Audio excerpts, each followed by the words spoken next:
Unposted letters, अनकही बातों का पता।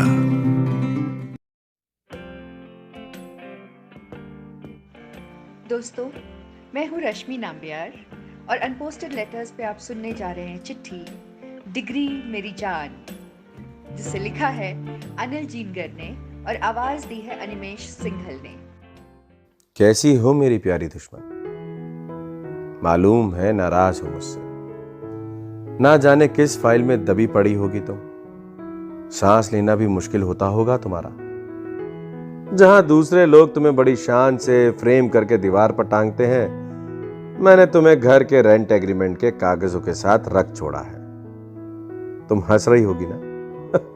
नहीं नहीं, हंसने में कोई बुराई नहीं है और हंसना भी चाहिए। जहां मेरे दोस्तों ने घर बना लिए, कारें खरीद ली, मैं अभी भी किराए की खोली में रहता हूं। तुम भी सोचती होगी ना, अगर मैं तुम्हारी जरा सी भी इज्जत करता तो मेरी ऐसी हालत ना होती। मुझे मालूम है तुम लगातार गालियां दे रही हो, मुझे देनी भी चाहिए। मेरी प्राणों की प्यासी इंजीनियरिंग की डिग्री। वैसे भी हम दोनों इस देश में होने वाली ज्यादातर शादियों जैसे ही थे, जो बिना प्रेम के ब्याह दिए जाते हैं और पूरी उम्र एक दूसरे का मुंह देखते हुए, एक दूसरे को कोसते हुए, घुटते हुए उम्र गुजार देते हैं। हमारे बीच भी कुछ ऐसा ही हुआ था। हमें लेना था आर्ट्स, पापा बोले साइंस मैथ्स। जैसे तैसे 12वीं हुई, पापा बोले इंजीनियरिंग। तो समझ रही हो ना तुम, तुम्हारा और मेरा ब्याह प्रेम विवाह नहीं, जबरदस्ती का था। और जबरदस्ती ना तो किसी से प्यार किया जा सकता है और ना ही करवाया जा सकता है। और हमारे साथ भी वही हुआ जो ऐसी शादियों में होता है। ना तुम्हें मेरी फिक्र थी, ना मुझे तुम्हारी। तुम भी मुझसे ज्यादा खुश कहां थी? हमेशा चिड़ी तो रहती थी। तभी तो कई बार एक ही पेपर तुमने मुझसे 3 बार दिलवाया। वो फर्स्ट ईयर में मैकेनिकल तो तुम फाइनल ईयर तक साथ ले गई थी। जितना मैं तुमसे दूर भाग रहा था, उतना तुम भी मुझसे दूर भाग रही थी। लेकिन फिर भी कोई चीज थी जो हमें जोड़े रखती थी। एक तो पापा का डर और दूसरी अर्चना। जानती तो हो ना तुम उसे, वही उसका रोल नंबर 3 था और मेरा 2। टॉपर थी, हर बार क्लास टॉप करती थी और मैं बॉटम पे था। तो कहने का मतलब यह है कि हम दोनों के बीच में भी क्लास थी। क्लास का एक सिरा अर्चना ने पकड़ा हुआ था और दूसरा मैंने। मुझे बाद में समझ में आया कि इसे ही थर्मोडायनामिक्स में इक्विलिब्रियम स्टेज कहते हैं, मतलब कि बैलेंस। और बैलेंस तो अपनी लाइफ में शुरू से रहा ही नहीं था। मेरी एनर्जी आइंस्टाइन के E = mc² के फॉर्मूले के बाहर थी। मेरी एनर्जी कहीं स्टोर थी तो मेरे हॉस्टल के कमरे में, जिसे धीरे धीरे मैंने किताबों और कैसेटों से भर दिया था। मंटो, फैज, मुंशी प्रेमचंद, गाले फराज की सोबत में दिन गुजर जाते थे। और रात होते ही चांद खिड़की पर आता तो जगजीत साहब की आवाज कमरे में चांदनी की तरह बिखर जाती थी। मेरी रातें कमरे में बिखरी हुई चांदनी से लफ्ज समेटने में गुजर जाती।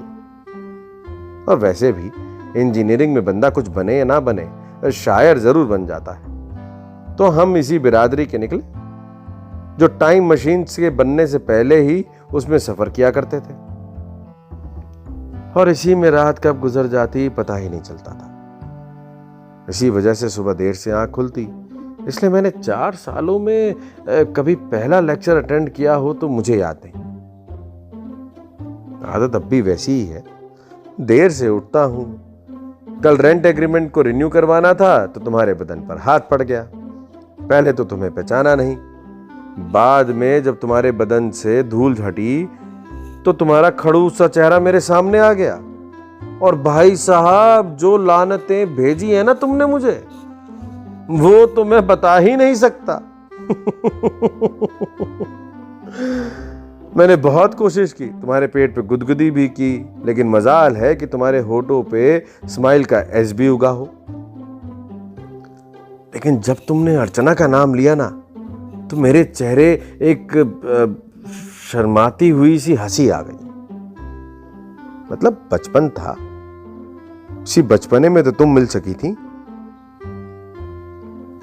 मैं हर साल गिरते पड़ते घसीटते हुए अर्चना का पीछा कर रहा था कि कहीं वो अगली क्लास में चली जाती और मैं पीछे ही रह जाता। इसलिए मैंने झूठा ही सही लेकिन तुमसे जरा सा इश्क करने की कोशिश जरूर की थी। मुझे याद है मैकेनिकल का ही पेपर था और मैं फाइनल ईयर में था। ये मेरे लिए आखिरी चांस था। इस बार भी अगर इसमें फेल हुआ होता तो मेरी डिग्री तो अधूरी ही रह जानी थी। ये सच है, मैं तुम्हें पहली बार बता रहा हूं। ये मैंने आज तक किसी को नहीं कहा है। मुझे पास होने के लिए सिर्फ 24 नंबर चाहिए थे, लेकिन इतिहास था कि अपने आप को फिर दोहराना चाह रहा था। मतलब पास होने के भी लाले पड़े हुए थे। मैंने आखिरी कोशिश की, अंधेरे में तीर चलाने की, और साईं बाबा का नाम लेकर कॉपी पर लिख दिया, सर ये मेरा आखिरी चांस है, 24 नंबर दे दो बस, नहीं तो आप समझ रहे हो ना, डिप्रेशन में लोग क्या क्या नहीं करते, बचा लो बस। इसके बाद अपनी एक फर्जी ईमेल आईडी लिख दी। पता है फिर क्या हुआ? 2 महीने बाद मुझे मेल आता है, छोटे 24 मांगे थे 32 दिए, ऐश कर। जब वो मेल देखा तो मुझे यकीन आ गया कि तुम्हें मुझसे मिलने से कोई रोक नहीं सकता। जब रिजल्ट आया तो अपन पास हो गया और तुम्हारा मेरे साथ गौना हो गया। अर्चना टॉपर थी, उसने अपना अलग रास्ता चुना। जैसे एक तरफा आशिक को शिकायत नहीं होनी चाहिए थी, वैसे हमने भी कभी नहीं की। कॉलेज से नौकरी तो लगी नहीं थी तो हम बेंगलोर पहुंच गए। 4 जोड़ी जूते घिसने के बाद प्रोग्रामर की छोटी सी नौकरी मिल गई। हर महीने की 2 तारीख पूरे महीने का निचोड़ होती थी। अरे भाई सैलरी जो आती थी साल भर ऐसे ही गुजर गया, मॉर्निंग शिफ्ट नाइट शिफ्ट में। किताबों से तो रिश्ता जैसे टूट ही गया हो। एक रोज हमें एहसास हुआ कि हमारी किताबें हमसे नाराज है। मेरी डायरी जिसे साल भर से छुआ नहीं था, उसने अपने सारे पन्ने सूखे हुए पत्ते की तरह पीले कर लिए हैं। मैंने फैज से फिर से दोस्ती करने की कोशिश की, गालिब को मनाया, मीर के कदमों पे माथा रगड़ा, मंटो से बहुत डांट खाई और फिर से लिखना शुरू कर दिया। अब नज़्मों के साथ कहानियां भी लिखना शुरू कर दिया है।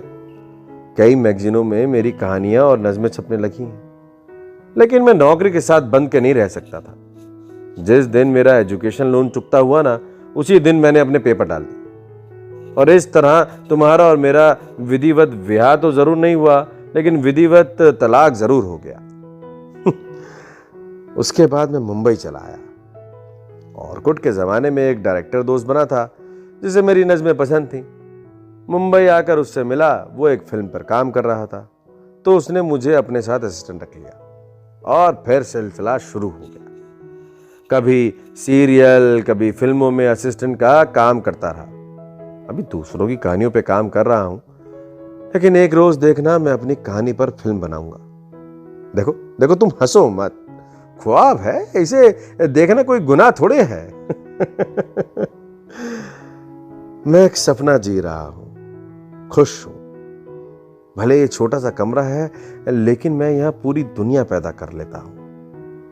अब मुंह मत फुलाए बैठी रहो, चलो म्यूजिक प्ले करते हैं और नाचते हैं। तुम्हें एक बात के लिए शुक्रिया करना था। तुम ना होती तो मुझे कॉलेज का वो कमरा नहीं मिलता। उसी अंधेरे कमरे में मैंने सपनों का एक बीज बोया था। शुक्रिया। अरे शुक्रिया मेरी खड़ूस डिग्री, तुम्हारा नालायक डिग्री धारक।